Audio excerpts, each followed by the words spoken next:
nesse workshop dos programas de pós-graduação, que são parceiros e corresponsáveis pelo Seminário Nacional de Inclusão Digital, nós temos uma programação específica dos PPGs. Para abrir essa programação, nós convidamos o professor doutor Altair Alberto Fávero, que é coordenador do programa de pós-graduação em Educação da Universidade de Passo Fundo, que vai nos falar um pouco sobre o que significa fazer parte de um programa de pós-graduação acadêmico. Altair, meu colega, fique à vontade. Muito obrigado, Adriano. É uma alegria, uma satisfação imensa poder participar desse grande evento, promovido aí pelo grupo do Adriano, que tem uma ampla parceria já dentro da universidade. E que bom que nós temos esse projeto, né? Salvo engano, já são 16 anos de um trabalho intenso em toda a região de abrangência da UPF, e que, felizmente ou infelizmente, este ano, em função do Covid-19, está sendo feito totalmente online, mas que, graças a essas tecnologias, podemos chegar a muitas pessoas através das ferramentas disponíveis. Eu fui desafiado a conversar um pouco sobre essa pergunta, né? O que significa fazer parte de um programa de pós-graduação acadêmico? E, obviamente, vou falar um pouco do programa do qual eu faço parte, mas eu gostaria de falar de modo geral, tentando responder, então, essa importante pergunta, e que, de uma certa maneira, está por detrás desse grande evento também, que é o CINIT. Como aparece na apresentação, há um símbolo aí, e eu não posso falar de programa de pós-graduação acadêmico sem falar dessa sigla, que é a CAPES, né? O que significa CAPES? Coordenadoria de Aperfeiçoamento de Pessoal de Ensino Superior, né? Uma instituição ligada ao Ministério da Educação, que foi fundada em 1951, e, portanto, agora, daqui a um ano, o ano que vem, está completando já 70 anos de existência, e que é a grande responsável por realizar o trabalho de coordenação desse processo de formação. Quando se fala em CAPES, nós estamos falando de um sistema nacional de pós-graduação, né? Por que nacional? Porque é todo um sistema integrado. Então, como o próprio título diz, né, coordenação de aperfeiçoamento de pessoal de nível superior, ela é responsável, de um lado, pela expansão, mas também pela consolidação da pós-graduação em stricto sensu. E quando nós falamos de stricto sensu, há uma diferença entre aquilo que é stricto sensu, que é o mestrado e o doutorado, e aquilo que é o lato sensu, que são os cursos de especialização, que em quase todas as instituições de ensino superior têm alguma modalidade. Em todo o Brasil, todo esse trabalho de coordenação de stricto sensu é feito pela CAPES, por isso que nós temos um sistema nacional de pós-graduação, né? O Sistema Nacional de Pós-Graduação cresceu muitíssimo nos últimos anos. Veja bem, vamos comemorar o ano que vem 70 anos, e nesse período todo ele cresceu enormemente.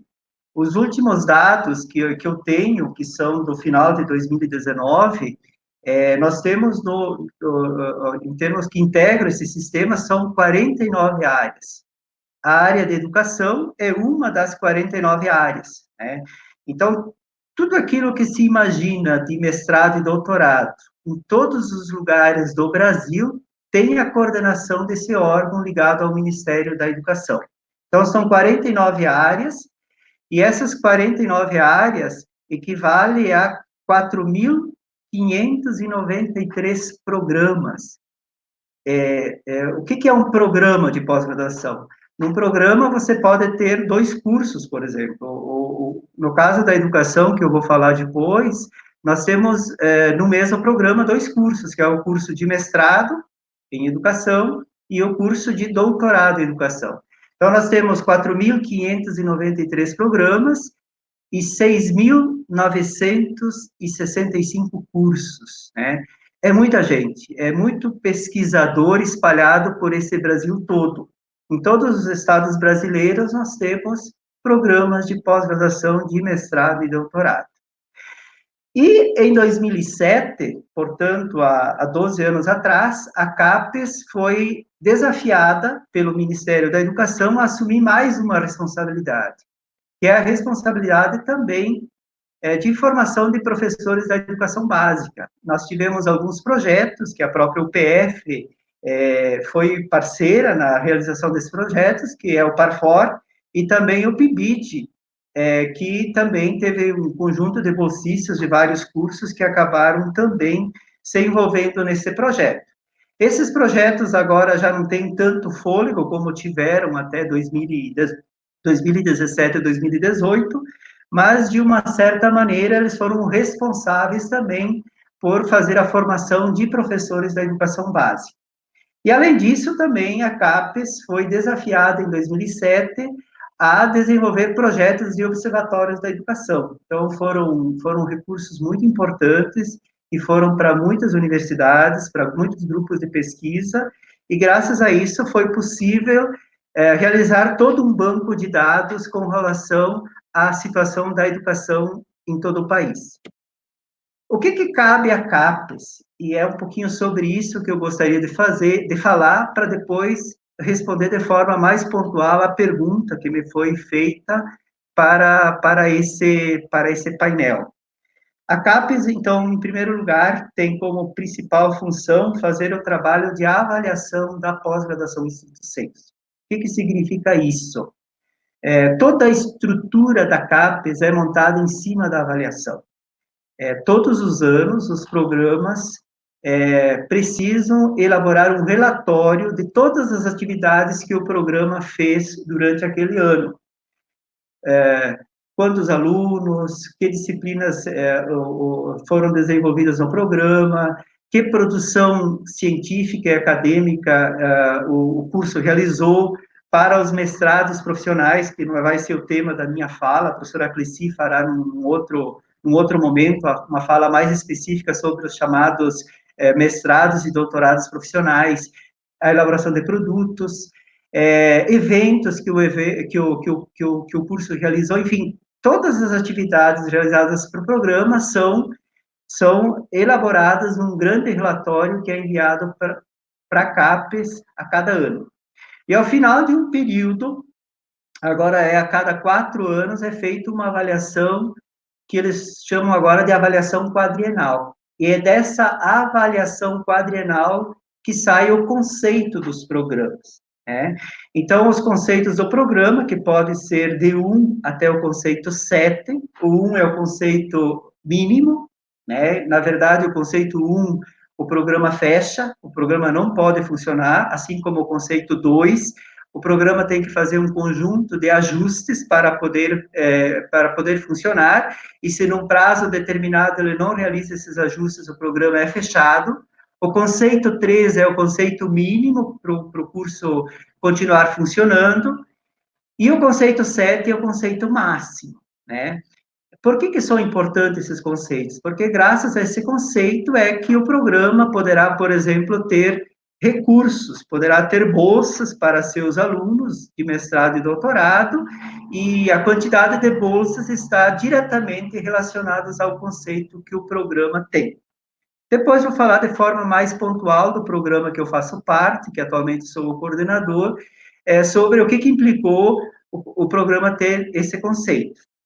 Além, então, dessa avaliação, e essa avaliação ela é estruturante da CAPES, a CAPES também possibilita o acesso e divulgação da produção científica. O que significa isso? Tudo aquilo que é produzido em termos acadêmicos pelo programa, a CAPES possui essa informação, porque graças aos relatórios que cada programa envia para a CAPES todos os anos, a CAPES tem a possibilidade de saber, através do banco de dados da própria CAPES, sobre tudo aquilo que é produzido em termos de pesquisa em todos os programas do país.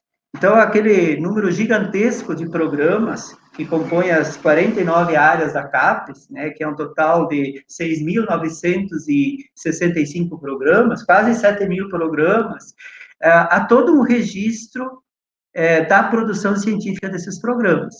Então, as dissertações, as teses, os periódicos ligados aos programas, tudo isso está centralizado em termos de banco de dados da CAPES.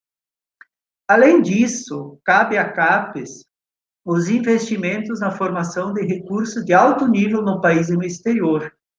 É importante acenar para esse aspecto, porque praticamente todos os mestres e doutores que se formaram no Brasil, eles têm uma credencial na CAPES, né? Por quê? Porque o programa só funciona e os diplomas de mestrado e doutorado somente são válidos se eles forem reconhecidos pela CAPES. Um programa não pode funcionar, não pode ter o diploma expelir diplomas de mestrado e de doutorado se o programa não for reconhecido pela CAPES. Por isso, a ideia da avaliação como sendo estruturante.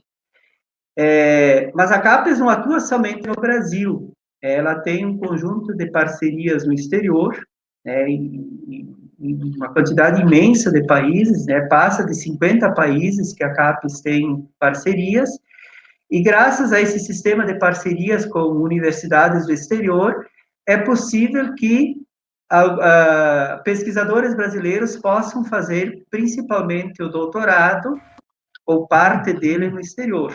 Então, a CAPES também financia bolsas de estudo para a pessoa realizar ou uma parte do seu doutorado ou do mestrado, dependendo da área, no exterior, ou até na sua totalidade no exterior. Por isso que cabe à CAPES também investimento na formação de recursos humanos também no exterior. Além disso, a CAPES é responsável também pela promoção da cooperação científica internacional. Naquele processo de avaliação dos cursos, um dos quesitos, um dos critérios para avaliar os programas com conceito mais alto, os programas, por exemplo, de conceito 5, ou os programas de conceito 6 e 7, que são chamados os programas de excelência, um dos critérios para avaliar qual programa pode receber o conceito 5, 6 ou 7 é avaliar qual é o grau de internacionalização desse programa.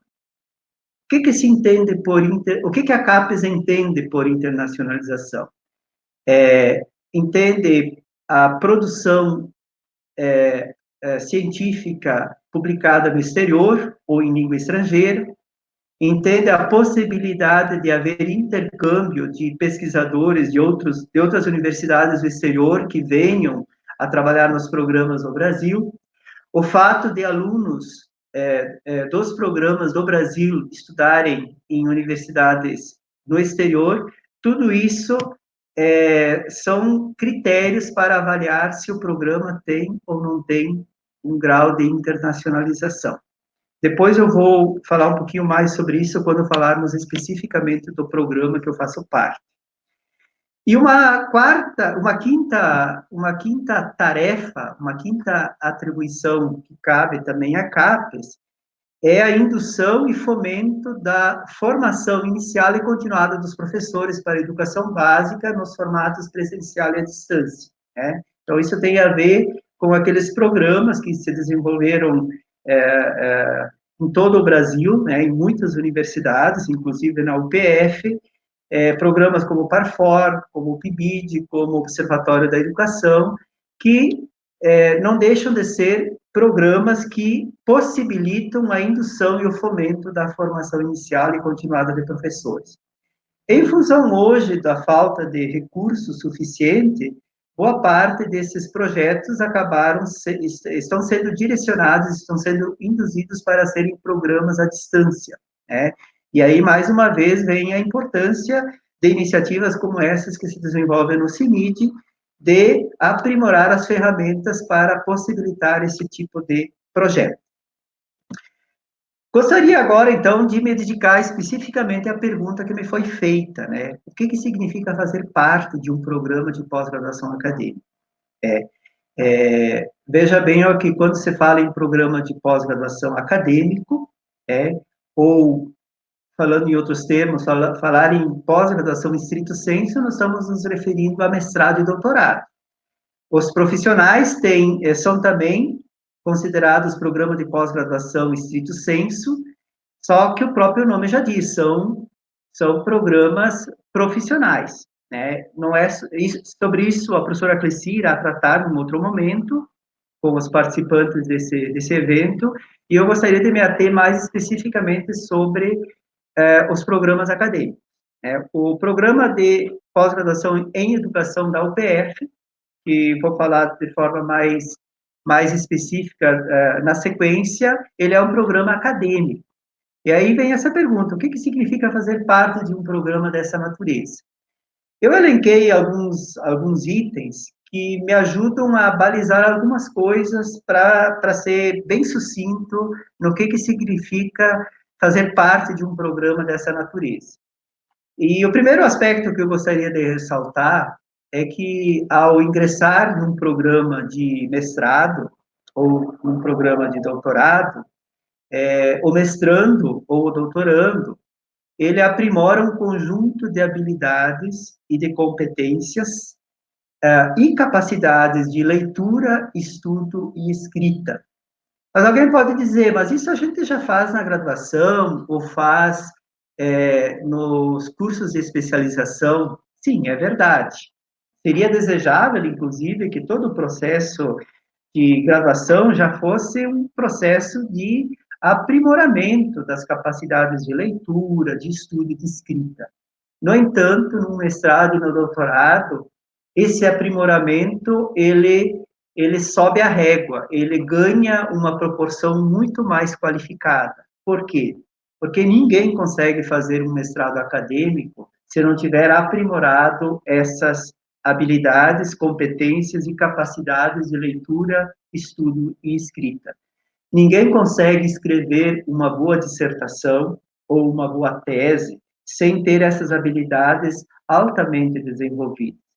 Não é possível você apresentar uma dissertação perante uma banca, por exemplo, se você não tem uma boa dissertação escrita.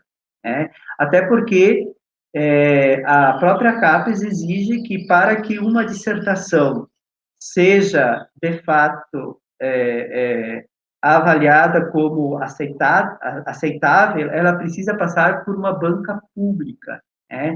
E uma banca pública, ela é feita de especialistas, todos eles precisam ter necessariamente doutorado, em que o proponente da dissertação precisa apresentar a sua pesquisa, que está traduzida num relatório chamado dissertação, no caso do mestrado, e tese, no caso do doutorado. Um segundo significado, uma segunda dimensão que também diz respeito ao que significa fazer parte de um programa de pós-graduação acadêmico, é acessar o centro de informações e conhecimento do país e do exterior. E aqui eu gostaria de me referir especificamente ao banco de dados da CAPES, aos periódicos acadêmicos e às bibliotecas. Né? A CAPES, ela é considerada um dos órgãos que mais consegue concentrar o banco de dados de tudo aquilo que é produzido em termos de pesquisa no país. Até porque quando uma dissertação é defendida e ela é aprovada, imediatamente, para ela ter validade, ela é disponibilizada no banco de teses e dissertações da CAPES. Então, tudo aquilo que foi defendido enquanto dissertação ou enquanto tese, fica disponível para qualquer um poder acessar. Né? Um terceiro elemento é fazer um programa de pós-graduação acadêmico também significa fazer parte de redes de estudo e pesquisa e fazer parte de uma grande comunidade intelectual. Eu falava primeiro, no início da minha exposição, sobre as 49 áreas da CAPES. Quando você começa a a fazer parte de um mestrado, você tem acesso a todas as informações próprias da área de conhecimento que você está realizando o seu mestrado. E aí você vai descobrindo, dentro dessa grande comunidade intelectual, que é a área específica em que você está fazendo o mestrado ou o doutorado, que existem muitos projetos de pesquisa dentro de uma determinada área. Existem muitos grupos que trabalham e se concentram em cima de uma rede de pesquisa. Você passa a fazer parte de um imenso universo de pessoas que também pesquisam sobre um objeto de estudo. E aí vamos ao quarto elemento do que significa fazer parte de um programa de pós-graduação acadêmico. Quando você começa a realizar um mestrado ou começa a realizar um doutorado, você vai definir um objeto de estudo. E existem muitos objetos de estudo. A escola tem N projetos de estudo que você pode desenvolver como uma pesquisa. A educação, ela tem um leque gigantesco de temas de pesquisa. O mundo das tecnologias tem uma vastidão de objetos de pesquisa que podem ser estudados. Mas, além de definir um objeto de estudo ou um tema de pesquisa, esse objeto, para usar uma expressão do sociólogo francês Pierre Bourdieu, esse objeto passa a ser conquistado, ele passa a ser construído e, por fim, ele passa a ser constatado. O que significa essas três coisas colocadas pelo Bourdieu num dos textos que é muito estudado no campo da educação? Não basta apenas você ter um objeto de estudo, não basta apenas você ter um tema de pesquisa. É necessário que esse tema precisa ser conquistado, ou seja, é necessário que você investigue profundamente esse tema. É necessário que você construa todo um aparato metodológico para conquistar esse tema. E é necessário que esse aparato metodológico, esse aparato teórico que te possibilita compreender esse objeto de estudo, ele seja constatado. Um quinto elemento é que, ao fazer parte de um programa de pós-graduação acadêmico, você vai desenvolver o pensamento crítico e criativo na produção de novos conhecimentos. O que é uma dissertação? O que é uma tese? O que é um artigo publicado num periódico qualificado? Não deixa de ser um novo conhecimento produzido. Obviamente, um novo conhecimento não significa algo totalmente inédito, até porque há tanta produção de conhecimento hoje, produzido por tantos pesquisadores no Brasil e fora do Brasil, que é quase impossível você ter algo completamente inédito. Mas o fato de você produzir de você se acercar de um objeto de estudo, de você desenvolver um tema de pesquisa, de você elaborar um projeto de pesquisa sobre um determinado tema ou um determinado objeto de estudo, possibilita que você reorganize esse saber sobre o problema de investigação, que é completamente inusitado. E é isso que possibilita, então, desenvolver o pensamento crítico e o pensamento criativo na produção de novos conhecimentos. Ainda mais, um sexto elemento que poderia ser também elencado é que, ao realizar um programa de pós-graduação acadêmico, o mestrando ou o doutorando também desenvolve a capacidade de identificar aquilo que um dos grandes epistemólogos do século XX, chamado Gaston Bachelard, chama de obstáculos epistemológicos. O que são os obstáculos? Os obstáculos epistemológicos é justamente aquilo que impede de conseguirmos perceber determinadas situações que não nos possibilitam o acesso ao conhecimento. O Bachelard, numa obra chamada a formação do espírito científico, em que ele faz uma digressão a partir da psicanálise sobre aquilo que impede de nós compreendermos o real dos objetos. Ele vai dizer que muitas vezes nós não conseguimos identificar determinada situação problemática por conta dos obstáculos epistemológicos. E ele vai elencar lá um conjunto de obstáculos epistemológicos que fazem parte da vida do pesquisador. Desde a experiência primeira, passando pela teorização geral, passando pelo obstáculo epistemológico da linguagem. Ele vai mostrando um a um que esses obstáculos nos impedem de conhecer efetivamente uma determinada realidade. Então, o processo de formação que se dá dentro de um mestrado, dentro de um doutorado acadêmico, possibilita que os pesquisadores vão descortinando, identificando quais que são esses obstáculos epistemológicos e, ao mesmo tempo, desenvolvendo aquilo que tanto o Bachelard quanto o Bourdieu chamam de vigilância epistemológica. O que é a vigilância epistemológica?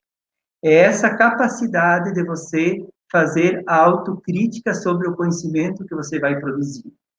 O Bachelard chega a dizer que, muitas vezes, nós nos fascinamos diante de uma descoberta, nós nos fascinamos diante de um objeto conquistado.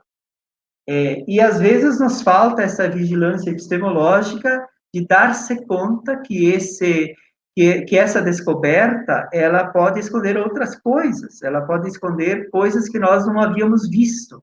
Então, a vigilância epistemológica também nos ajuda a descortinar e desenvolver aquilo que já foi dito, que é o pensamento crítico e criativo sobre o processo de descoberta.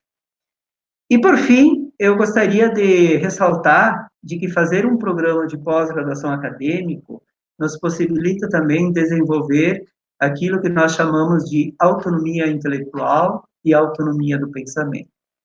E aqui nós poderíamos conversar longamente sobre esse aspecto.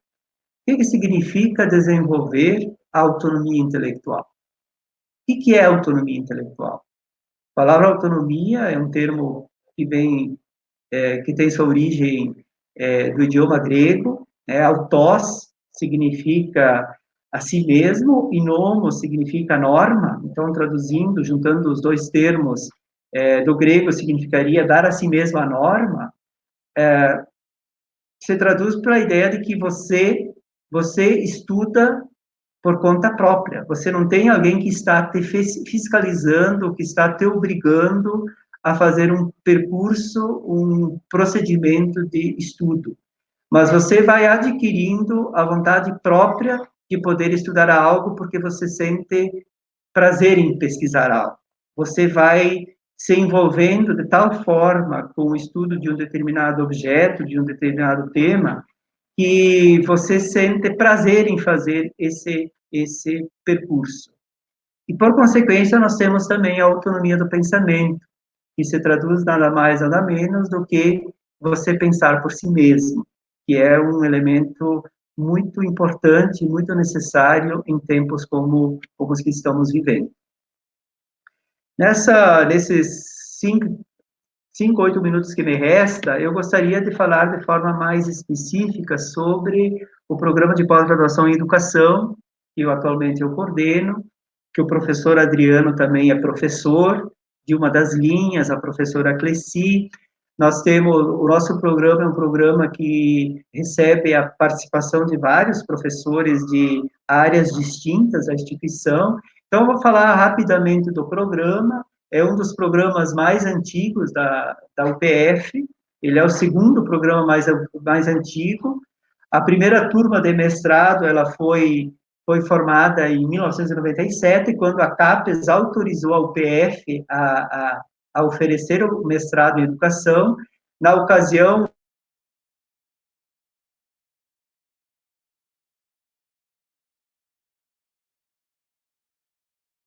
então, foi autorizado o programa de mestrado.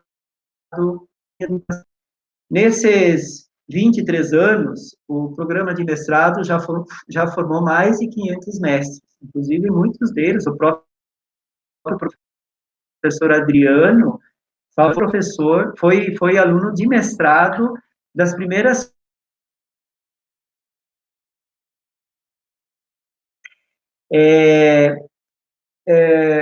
Em 2012, nós vamos ter a autorização e o reconhecimento da CAPES para o funcionamento de doutorado. O projeto de doutorado foi aprovado em 2011, e em 2012, então, nós tivemos a nossa primeira turma de doutorado. E nesse período, nós formamos um pouco mais de 50 doutores, inclusive muitos deles atuando já em programas de pós-graduação. Recentemente eu fiz um levantamento, nós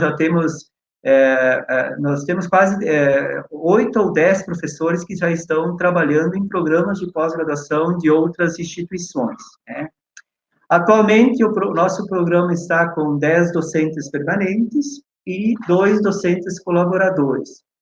Mais de 100 acadêmicos regulares, distribuídos entre mestrado e doutorado, e um conjunto de alunos especiais, e também é um convite aqui, quem quiser conhecer melhor o nosso programa, existe essa possibilidade de todos os semestres já ingressar como aluno especial.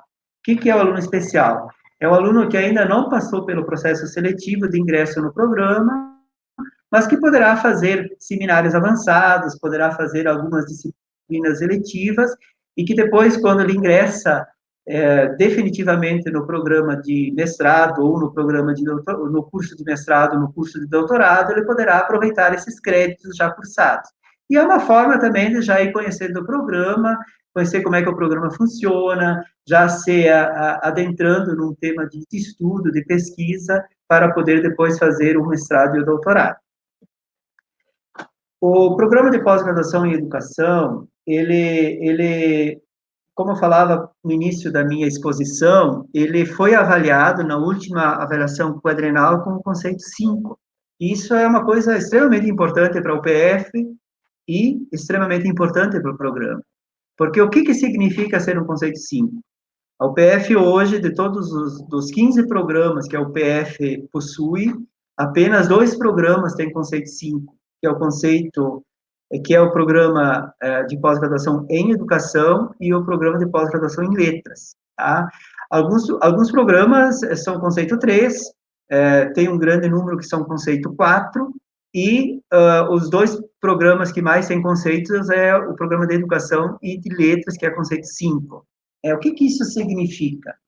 Então, em primeiro lugar, o conceito 5 significa o programa ter mais bolsas. Hoje, o programa de pós-graduação em educação é o programa que mais tem bolsas da CAPES da instituição.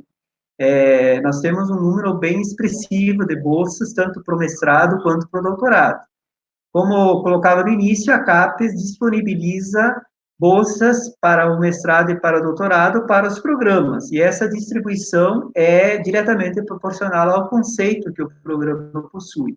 Então, a manutenção do conceito 5, e nós estamos trabalhando muito para a gente poder até ascender ao conceito 6, possibilita a gente poder continuar com esse número de bolsas extremamente importantes para que alunos do mestrado e do doutorado possam fazer com mais tranquilidade seu processo de formação para se tornarem mestres e para se tornarem doutores. Além disso, o fato da UPF ter o conceito 5 possibilita que a instituição como um todo possa acessar os portais gratuitos da CAPES. O sistema de avaliação da CAPES é um sistema piramidal, ou seja, são poucos os conceitos, são pouquíssimos os conceitos 7, há um conjunto um pouco maior de conceitos 6, 5, e assim vai descendo. A estrutura dos conceitos é uma estrutura piramidal. Só para vocês terem uma ideia, na educação, somente dos quase 170 programas de educação que existem em todo o Brasil, de 170 programas, somente 3 programas têm conceito 7. Um lá em Minas Gerais, um aqui no Rio Grande do Sul, que é o Unicinos, e outro no Rio de Janeiro, que é o ERJ. São só 3 programas que têm conceito 7. Se não me engano, são 11 programas que têm conceito 6, e depois 30 que são conceito 5, tá? Então, nós almejamos, como programa, estamos nos esforçando, enquanto corpo docente, para que a gente possa caminhar na direção do conceito 6, né? O fato da instituição ter o conceito, programas que têm conceito 5, possibilita que a instituição como um todo possa acessar os portais gratuitos da CAPES, né? Se a instituição não tivesse programas com conceito 5, para a gente acessar certos portais específicos de algumas áreas, a instituição teria que fazer uma compra para o acesso desses portais gratuitos. O fato de nós termos 2 programas que têm conceito 5 dá acesso livre, dá acesso gratuito para esses portais.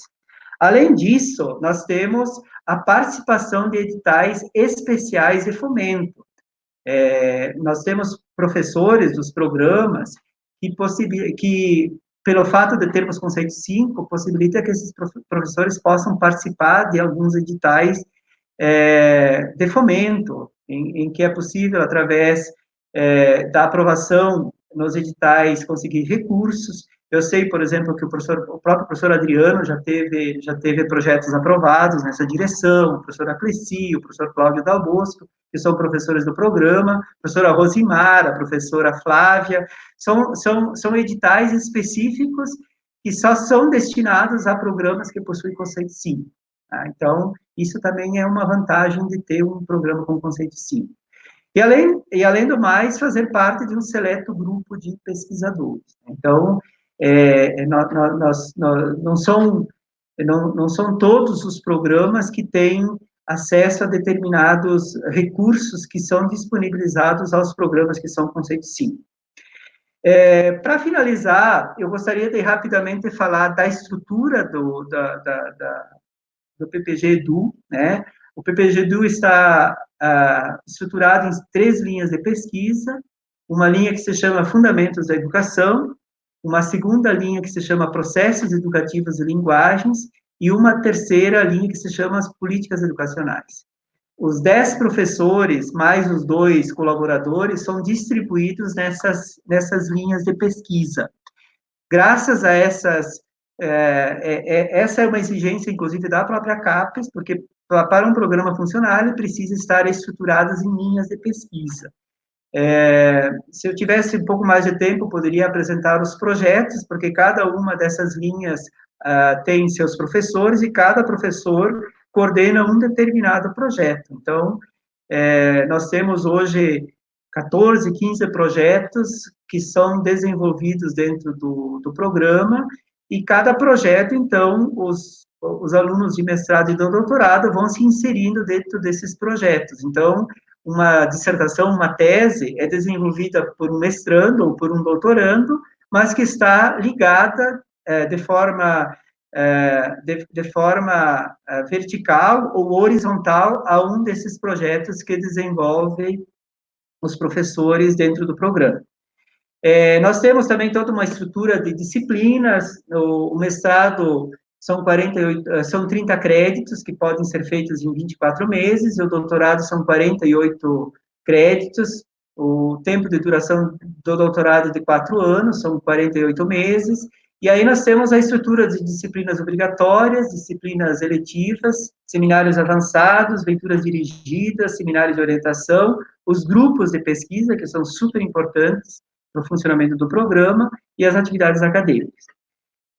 Eu já passei do meu tempo, eu quero convidar todos os que se interessarem a vir cursar o mestrado ou doutorado em educação.